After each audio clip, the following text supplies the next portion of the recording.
Vamos lá, boa tarde. Boa tarde, Charley. Obrigado pelo convite, eu fico muito contente, fico muito honrado. Parabéns à Artivoz pela iniciativa, por propor uma mesa com um debate tão importante. E uma honra tremenda para mim estar numa mesa tão importante, com pessoas tão queridas. O professor Rafael, recém há pouco, falou de temas importantíssimos, né? Então, é uma honra para mim tremenda, e eu adorei ter ouvido o professor Rafael falar, e tomara que eu possa desenvolver algo a mais do que o professor Rafael já desenvolveu aqui. Bem, eu vou pedir licença para compartilhar minha tela, e a minha temática será sobre a diferença entre a transparência ativa e a transparência passiva nos arquivos. E quando nós falamos dessa diferença, de tentar verificar o que tem de diferente entre essa transparência passiva e ativa, aparece, ou melhor, surge as plataformas digitais em software livre, que o professor Rafael também explanou, e principalmente essas plataformas como lugares de memória agora digital, estamos falando de Nohar, Pierre Nohar, estamos falando de Jarno Simon e etc., de contributo à cidadania. Uma cidadania nativo digital, uma cidadania geração Z, que requer espaços digitais, que precisa de espaços de memória, de ativação, de ressignificação, de rememoração em ambientes digitais.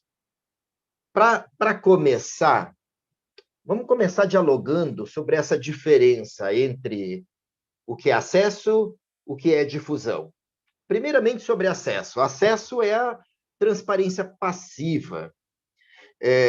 Primeiro que acesso requer um pedido, requer que eu solicite. E vejam que é o paradigma atual dos arquivos, né? O paradigma atual dos arquivos não é exatamente de fazer transparência ativa. Nós estamos encerrando uma investigação agora com os arquivos públicos do Brasil, utilizando a LAI, a Lei de Acesso à Informação Brasileira, a Lei 12.527, e salvo raras exceções, os arquivos estão preparados para serem instados, consultados, pedidos, e não estão promovendo uma transparência ativa. Então, quer dizer, o acesso possui um nível de opacidade, porque eu tenho que pedir, eu tenho que solicitar. O acesso é uma possibilidade de consulta a documentos e informações, e eu só vou torná-los acessíveis num estágio posterior, quando houver o pedido. Por isso que é transparência passiva. Mais ainda, esta transparência passiva, ela, às vezes, o acesso que é dado, que é facultado, ainda é facultado exclusivamente àquela pessoa, aquele cidadão que solicita. Então, quer dizer, eu, arquivo, recebo uma demanda e eu respondo àquela demanda particular e peculiar. E eu acabo não transformando esse pedido em transparência ativa. Eu não difundo isso na web, eu não difundo isso num canal formal. Bem, passemos agora à difusão. A difusão é a transparência ativa, então vejam a diferença. Não requer nenhum tipo de solicitação, não requer pedido. Na difusão ou na transparência ativa, eu ofereço e eu difundo através de canais formais de comunicação. Não é um canal, por exemplo, uma rede social. Não é, por exemplo, um Facebook, um Instagram ou uma página web, um sítio daquela instituição. Não. Canais formais com requisitos arquivísticos. Requisitos como uma navegação multinível. Requisitos, como o professor Rafael muito bem apresentou, um registro de autoridade, terminologia brasileira, a lista das entidades custodiadoras, a relação entre esses documentos. A possibilidade de exportação e exportação em dados interoperáveis. Estamos falando de gestão de dados, sem nenhuma solicitação prévia. Isso quer dizer em plataformas arquivísticas de acesso e difusão. Difusão, sinônimo de transparência ativa. Então, repetindo, em plataformas arquivísticas de acesso e transparência ativa. Aquilo que eu não encontro naquela plataforma daquele arquivo, eu peço como acesso. E esse acesso, ele terá que ser facultado nesta mesma plataforma, porque daí eu acabo transformando o acesso em transparência ativa. E isso com requisitos arquivísticos, com navegação multinível, com relação orgânica, com metadados arquivísticos, com ISADG, com ISAAR, com ISDIA, com ISDF e etc. Assim eu constituo o quê? Um lugar de memória digital. Mas vamos conversar melhor sobre isso mais adiante. Vamos ver se o tempo me permite. O tempo é curto e a temática é complexa. Eu trouxe para vocês aqui uma publicação que eu achei extremamente meritória do Tribunal de Contas da União, do TCU oficial, essa é uma postagem das redes sociais do TCU, em que eles fizeram um levantamento sobre transparência ativa versus transparência passiva. Esse Tribunal de Contas da União brasileiro, essa TCU, nos diz que transparência passiva são informações de interesse público, os arquivos também, né, gente? Todos os documentos dos arquivos, divulgadas pelos órgãos e entidades, mas vejam bem, somente após a realização de solicitações específicas. Ou seja, o cidadão só acessa essas informações após pedir a informação para a administração pública. Essa é a passiva. E aí eu já quero começar a dialogar com vocês. Como estão os nossos arquivos? Nós estamos fazendo transparência passiva ou nós estamos fazendo transparência ativa nos nossos municípios, nos nossos governos? Segundo esse mesmo Tribunal de Contas da União, transparência ativa são informações de interesse público divulgado pelos órgãos e entidades por iniciativa própria, sem nenhum tipo de demanda, em canais oficiais. Ou seja, não depende de solicitação. Aqueles documentos da minha universidade têm que estar públicos.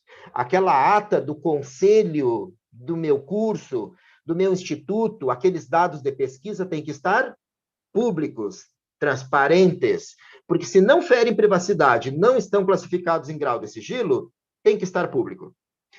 O mesmo tribunal, transparência na prática, eles acompanharam lá no TCU, através de um acórdão, o 2050, de agora de 2022, dizendo que esse relatório de acompanhamento para avaliar essa transparência de gestão dos municípios, além de propor melhorias e implementar estratégias de atuação de controle do TCU. Olhem que importante, um referencial nosso, intra-área, entre arquivístico, em que o Tribunal de Contas detecta, constata e agora induz uma política de transparência ativa. Eles constataram um elevado número de municípios que não atingem níveis mínimos de transparência. Como estão os nossos arquivos municipais? Como estão os nossos arquivos estaduais? Como está o nosso arquivo nacional? 66% das cidades avaliadas nesse acórdão do TCU não possuem ferramenta adequada para promover a divulgação de informações. Mas que ferramenta é essa, gente? Para os arquivos? Plataformas arquivísticas de acesso e transparência ativa em software livre. Isso sim. Eu posso dar o nome do Atom, como o professor Rafael apresentou. Mas se não for Atom, pode ser qualquer outra plataforma. ContentM, Archives Space, Archivist Toolkit. Então, existe uma imensidade de ferramentas, mas que tem que implementar requisitos, tem que ser em política de software livre. Sites oficiais, segundo o TCU ainda, apenas divulgam notícias já veiculadas na imprensa. e não divulgam documentos. E não divulgam documentos arquivísticos, e não divulgam a planta daquela engenharia, daquele prédio, daquela rua, e tudo aquilo que o município produz, que o Estado produz. Isso é opacidade. Vejam, transparência ativa versus passiva. Mais da metade dos municípios avaliados não disponibiliza documentos ou informações específicas sobre suas obras, ou dispensa de licitações de saúde, por exemplo. Documentos arquivísticos, documento de arquivo, que nós temos que mudar esse paradigma. Com o que é disponibilizado, não é possível fazer consulta de informações básicas, como valores, períodos de execução, empresas contratadas, objeto, empenhos e pagamentos realizados.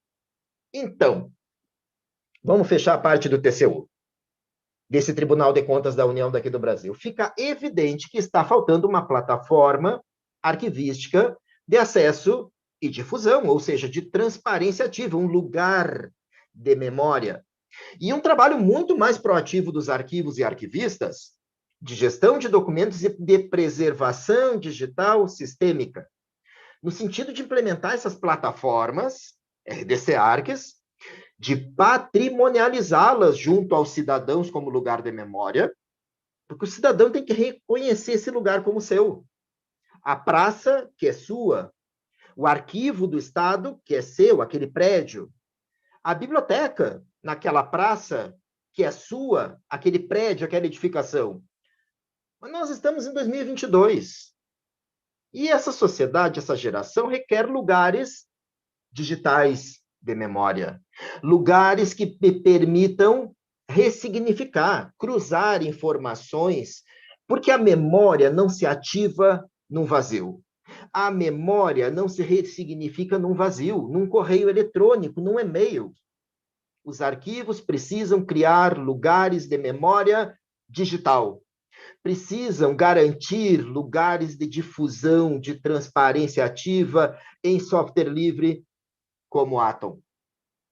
Aqui eu apresento essa orientação técnica 03 do CONARC, só para dizer que nós temos a plataforma de preservação, e que o Rafael apresentou muito bem, é o Arquivemática, é seguro, preserva, refresca, é software livre, aplica estratégias de preservação e mantém documentos autênticos, confiáveis e seguros ao longo do tempo, mas eu necessito da plataforma de acesso e difusão, lugar de memória. Vejam como há um fenômeno acontecendo em que aqueles usuários que eram pesquisadores dos nossos arquivos, aqui no Brasil, eles estão migrando porque os arquivos não estão fazendo tanta transparência ativa como deveriam, e eles estão indo pedir documentos no portal ESIC, no portal da LAI brasileiro. Tem pesquisas de mestrado e de doutorado no Brasil que já fazem pesquisas via LAI, porque tem garantia de acesso, porque há transparência, porque tem prazo para ser respondido. E porque nós vamos nos arquivos online e não encontramos transparência, não encontramos os documentos antes de pedir. Eu tenho que pedir, eu tenho que solicitar. Isso é transparência passiva, isso é opacidade. Por que nós não implantamos uma plataforma dessas em software livre e deixamos um formulário? Você não encontrou as informações ou documentos que estava procurando? Solicite nesse formulário, trazendo para si, para os arquivos, este protagonismo. Vocês já repararam a quantidade de pesquisadores que estão fazendo essa migração? Vocês já observaram na lei brasileira 12.527 de acesso à informação, que diz que, com acesso prévio à informação, isso está lá na lei, o cidadão não precisa acionar os órgãos e entidades públicas, gerando, assim, benefícios, tanto para ele quanto economia de tempo e recursos para a administração. Economicidade de recursos, transparência ativa de documentos e informações arquivísticas custodiadas pelos arquivos, que tem que romper esse paradigma e passar a oferecer transparência. Vejam que a lei brasileira 12.527 é clara no seu artigo 4º. Acesso e transparência de documento, unidade de registro de informações qualquer que seja o suporte ou formato. Estamos falando de transparência ativa, não só de dados contábeis financeiros, mas de todas as informações públicas e documentos. Pois os cidadãos estão se empoderando nas suas demandas, os historiadores, os sociólogos, os filólogos, etc. O historiador quer poder baixar um quadro de classificação, um plano de classificação, um quadro de arranjo, quer poder baixar um fundo documental, uma série, e interoperar. Isso é cruzamento de dados, gestão de dados. Esses documentos têm que estar assim, como uma navegação multinível, em contexto. Esse documento pertence a que série? A que dossiê? A que subsérie? Os dados abertos não podem estar focados, os portais de dados abertos, somente nessa terceira camada, a última de dados abertos. Extratos de documentos, cruzamentos, sínteses, análises, planificações e sumarizações. Um CSV, um XML publicado lá no portal. Sem conexão nenhuma com o documento e sem conexão nenhuma com o instrumento arquivístico. Então, por favor, comecemos com a primeira camada. E aqui é um pedido e uma pergunta minha. Quem que está assistindo arquivo que publica o seu plano de classificação de documentos, a sua tabela de temporalidade documental, em dados abertos para reuso? Eu não quero baixar PDF plano, eu quero baixar o plano de classificação desse arquivo em dados abertos para reuso. Eu quero baixar um EAD XML que eu possa importar e reusar, que eu possa filtrar séries, que eu possa cruzar, que eu possa analisar. Isso é uma pergunta. Por favor, eu vou adorar que ao final da minha fala alguém conteste, alguém responda dizendo, não, nós estamos publicando. Além do plano de classificação em PDF, que é opaco, estou publicando o plano de classificação de documentos em dados abertos, para reuso, para interoperabilidade, para importação e exportação. Mas tem a segunda camada também. A segunda camada são os documentos arquivísticos digitais, que agora, por uma disrupção tecnológica, são produzidos com dados encapsulados ou em dados, em padrão de reuso, como eu apresento aí na opção 2 e na opção 3. A opção 2 é aquele documento de arquivo que tem os dados para reuso encapsulado como componente. Por exemplo, uma planta de engenharia em PDF e o DWG, que é o dado elaborador, o formato elaborador, dados para reuso, encapsulado, anexado para reuso no futuro. Isso são dados abertos. Ou então o documento arquivístico em dados, um set de dados, um conjunto de dados que é disponibilizado aos cidadãos. Aqueles dados do processo administrativo daquela instituição, públicos, que eu possa baixar e reusar esta informação. Isto de acordo com os princípios FAIR, é claro. Findable, accessible, interoperable e reusable. Isso, todos esses dados contemplando esses requisitos. E isso constituindo patrimônio documental da nação e dessas pessoas. Patrimonializar, fazer com que essas pessoas, esses cidadãos, reconheçam o átom do arquivo tal, o ICA-átom do arquivo municipal, o átom da universidade como seu, como posse, como direito, como lugar de memória. John Seaman já nos dizia, eu vou ler. Embora a memória seja basicamente um processo interno, a sua projeção, ela não se realiza num vazio. Isso quer dizer que a memória precisa de um espaço.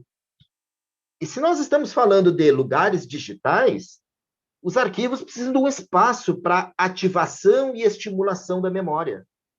Um átom, uma plataforma arquivística de acesso e difusão em software livre.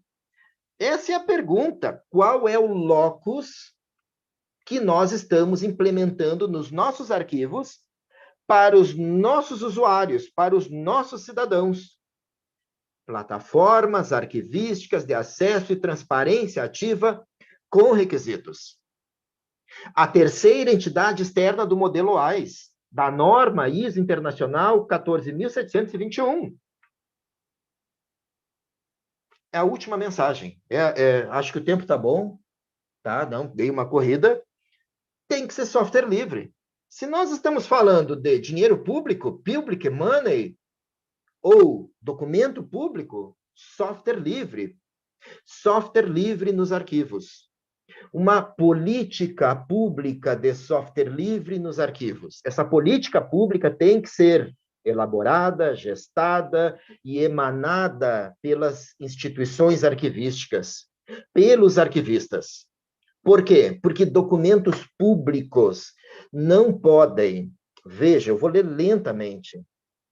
Documentos públicos não podem ser produzidos, nem mantidos, nem arquivados, nem preservados e nem disponibilizados em plataformas digitais proprietárias, que deixa a menor dúvida sobre esse acesso lá no futuro, que estaria condicionado a algum tipo de pagamento.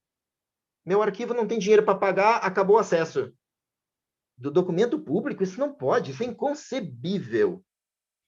Qualquer tipo de licenciamento ou de renovação de contrato, ou de versões novas que essa empresa larga e que o arquivo não vai poder pagar. Tem jeito de obrigar um arquivo a pagar eternamente um software proprietário?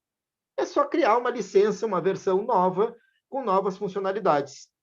Mais ainda, sem deixar o cidadão, os usuários e os arquivistas sem acesso ao código-fonte auditável por especialistas e compartilhado para a possibilidade de atualizações e de funcionalidades que são inerentes ao avanço da sociedade e ao avanço do fazer arquivístico. Amanhã, depois, nós estamos com o RIC aí aplicado no Atom. Já é objeto, já é discussão. Como fazer isso num software proprietário? Pagando milhões de reais, ou de dólares, ou de euros para as empresas, senão esses documentos públicos não serão mais públicos. Isso tem a ver com o código de ética do arquivista. Não podemos utilizar software proprietários em documentos públicos. Transparência ativa. Temos que mudar esse paradigma de transparência passiva para transparência ativa de documentos e informações.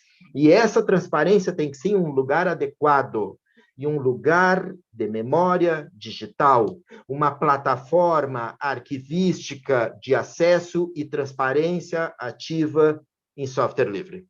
Muitíssimo obrigado pela oportunidade. Charley, obrigado.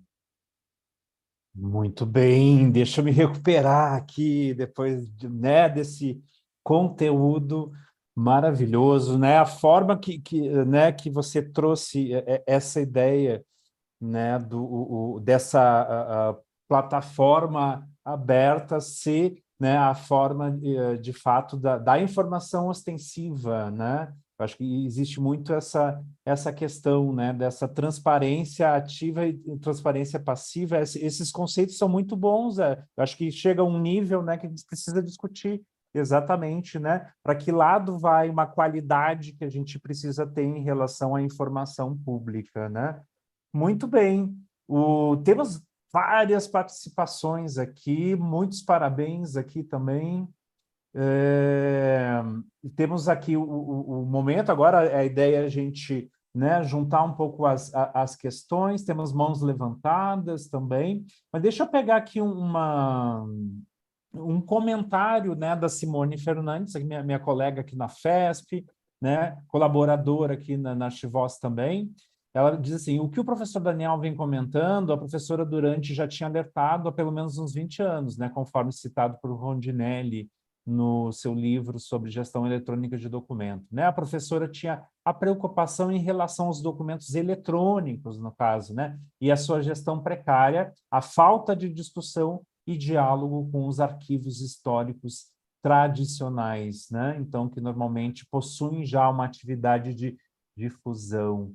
Né? Interessante, Simone, você também trazer um pouco, né? Enquadrar esse, né? esse corpus que o Daniel nos trouxe aí nessa linha do tempo, né? Hein, Daniel? É por aí, a gente continua, né, discutindo e resolvendo problemas que já tem aí 20 anos, mais ou menos. Charlie, exatamente. Simone, obrigado pelo comentário. Simone, exatamente isso.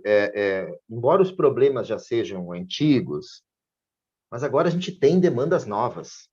Nós temos demandas desse cidadão, desse nativo digital, como nos diz Prensky, ou então dessa geração Z, que está carente, que precisa desses lugares digitais.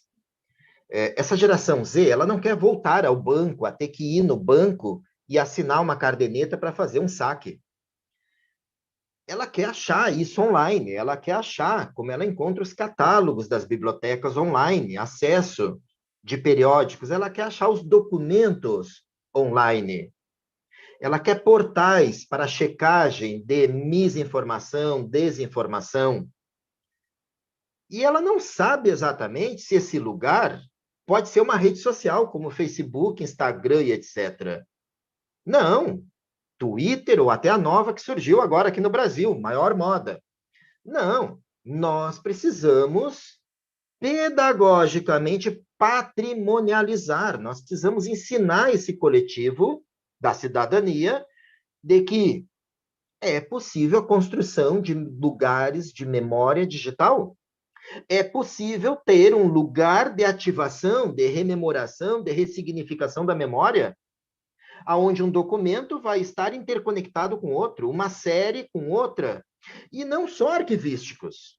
Documentos arquivísticos, documentos de biblioteca, de museu e etc., interoperados, interconexos, e que serão garantidos autênticos através da interoperabilidade de um RDC-ARC. Então, veja, isso é fundamental. Não dá para seguir com o paradigma só da transparência passiva. Não dá. Nossos cidadãos, nossos usuários dos arquivos estão requerendo transparência ativa. Nossos documentos não podem mais ser produzidos somente em formato plano. Nossos documentos terão que ser produzidos a partir de agora em padrão de reuso, com dados. Que eu possa abrir aquela planta de engenharia daqui a 50 anos, mas não enxergar só a planta plana. Eu quero abrir com funcionalidades, com os dados. Eu quero verificar o cálculo, o peso, a velocidade de um fluido numa tubulação. Só que, para isso, nós, arquivistas, teremos que preservar essa informação, esses documentos, agora. Nesse momento, nós teremos que capturar, nós teremos que arquivar e preservar para que no futuro esses documentos com dados estejam acessíveis. Ruptura de paradigma. Não só mais documentos planos, mas sim documentos em dados. Mas também não adianta só pensar num futuro de 50 anos. Nós temos que nos perguntar, eu estou atendendo a demanda de um Tribunal de Contas da União, de um pesquisador, de alguém que está fazendo prestação de contas do governo e que quer recuperar o plano de classificação daquele arquivo ou a tabela de temporalidade? E ela não quer a tabela de temporalidade de 500 páginas num PDF que ela vai ter que ficar copiando e colando por semanas e ainda com margem de erro. Ela quer a tabela de temporalidade com padrão de reuso, que a área respondeu, a área construiu o padrão EAD XML. Ou, se não queremos um formato rico como o EAD XML, pode ser um CSV, um arquivo separado por vírgula.